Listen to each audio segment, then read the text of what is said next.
Alright, this video is gonna be tough, guys. So as the as the thumbnail probably already says, you guys can imagine that I've lost a little bit of money over the ordeal that happened over the past couple of weeks. And so, yeah, I'm just gonna be 100% honest and transparent with you guys, man. I sold calls on GameStop. I think it was 2 weeks ago at this point. When it was kind of hitting the $60 to $100 a share mark. And what ended up happening, obviously, is I sold multiple contracts thinking it'd be easy money. There's no way GameStop is worth $100, $200, $300 a share. But I got caught up in the frenzy, right? And I deviated from my strategy. And so this isn't just gonna be about like loss porn, like some of you guys might be hoping is on Wall Street bets or anything like that. But I just wanna be truly honest, transparent with you guys. You could lose a shit ton of money if you don't know what the hell you're doing. And to be honest, I felt like I knew what I was doing, but I knew just enough to know what I was doing and just enough to be dangerous. And let me rephrase that. I knew just enough to get myself into a dangerous situation, and I didn't know enough in order to get myself out. And so I was in a similar situation as several other people that I trade with, Randy with Retire With Options and a few others. And they knew to get out early, and the trade was going against them as well, and they did not stick with it. I did, I said there's no way. But what ended up happening was, and I would have been right on the majority of my positions had I held on to them, but what the problem is with some of these contracts is if they get too far deep, right, they basically are saying, hey man, you got to shore up some cash. And what ended up happening was I just kept seeing the numbers go bigger and bigger, and it was just like, you know what, like I don't want them to basically wake up and clear out my entire accounts or anything of the like. And thankfully I didn't end up having any problems with that, but I lost 50 grand. I mean, relatively easy. I bet bigger than I should have, and I deviated from my strategy for the third time, which I've told some folks in my membership group. And so I was very upfront and honest with them.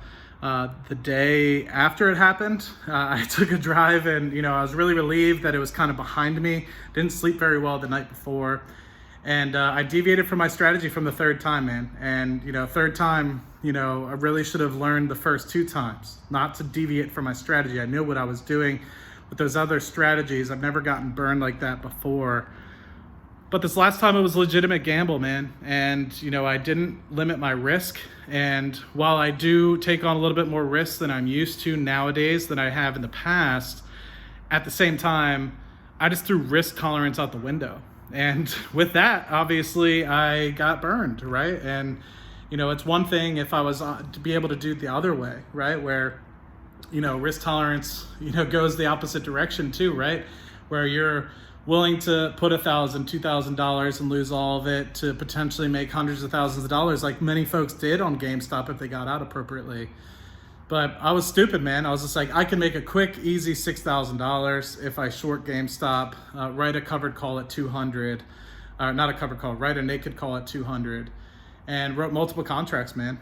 And when I woke up the next morning, it was trading at 300, 350, and I was afraid that they were just gonna completely liquidate my account. Keep in mind, like half of my portfolio is in my my individual brokerage account, and the other half is spread across multiple accounts, right? So I was just deathly afraid that Fidelity was just gonna be like, all right, like your losses now aren't covered, right? Like you literally have to wipe everything. So my fear was just like, you know what, man, just take it, and like just take the loss.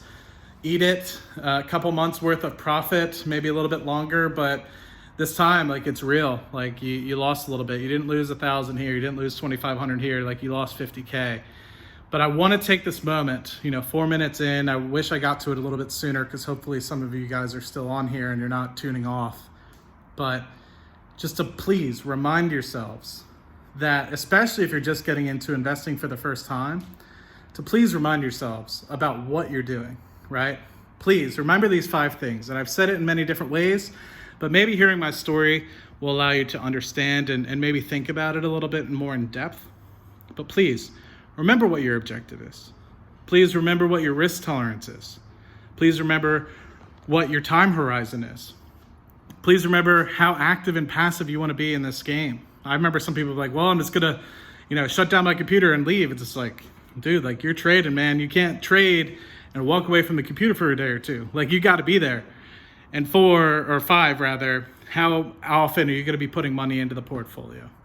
And the reason why those things are important are, one, if you can't handle losing $50,000, like, don't do what I did, right? Like, and I don't like to lose money. Like, I'm not one of those people that's like, I'll lose 50K today and it'll be up 100K tomorrow, right? It's one thing if it's like things that I know are going to come back in value, but it was GameStop, right? It wasn't like I had put a bunch of money into Exxon or put a bunch of money into a company that I believe in long term. It was a silly bet that I lost money on. Straight simpleness, right? And folks could have probably predicted this, and I'm sure the comment section is going to blow up, and I'm kind of excited for it.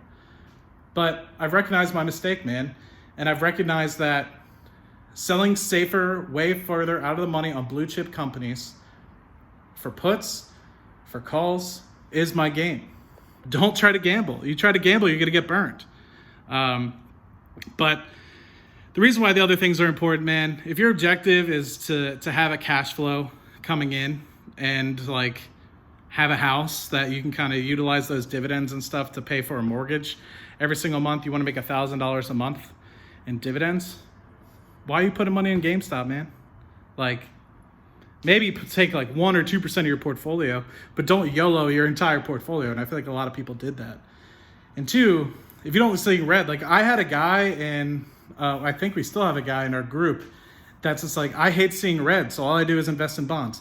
Not my kind of thing. I'm not a bond guy. I don't like bonds. But hey, man, if it floats your boat and guarantees that you're getting, 4 or 5% every year, cool, have at it. I'm not against it. And actually, the bonds that he probably bought, if he bought a bond fund like a year and a half, 2 years ago, probably did pretty well. But going forward, it might be a little bit difficult, especially if he continues to invest in it, because it's pretty difficult to have any sort of growth in the underlying bonds if the interest rates are at 0% right now. So, but yeah, risk tolerance obviously being one time horizon. Like, if you need the money in a month from now, why are you going to YOLO it on something like GameStop, man?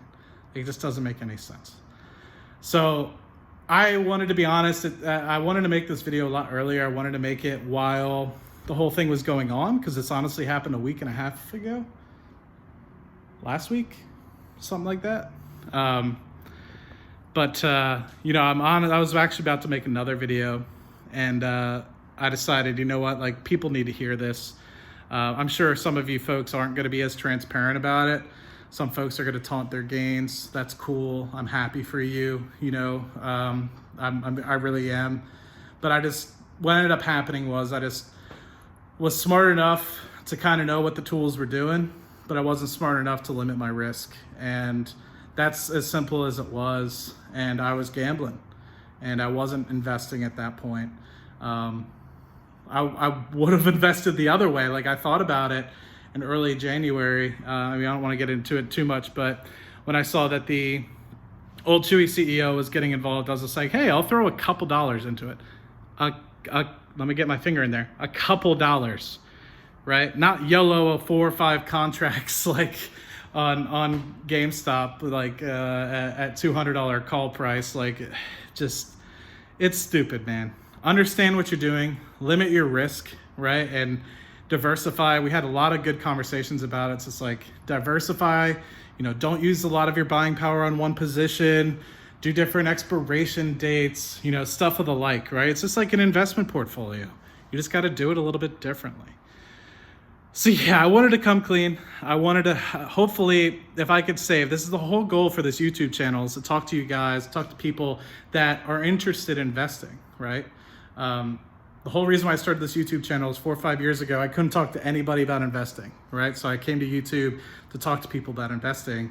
And if I could just help one of you guys save 50 grand, 2 of you guys save 5 grand, 10 grand, just by understanding the tools, 1, and then 2, understanding those investing principles that we talked about, those 5 things, that's all that matters to me, man. And so Appreciate you guys always listening to me. Really hope you guys take this well. Would love to hear your things down in the comments. I'll leave the comment section open. I can handle it, you know.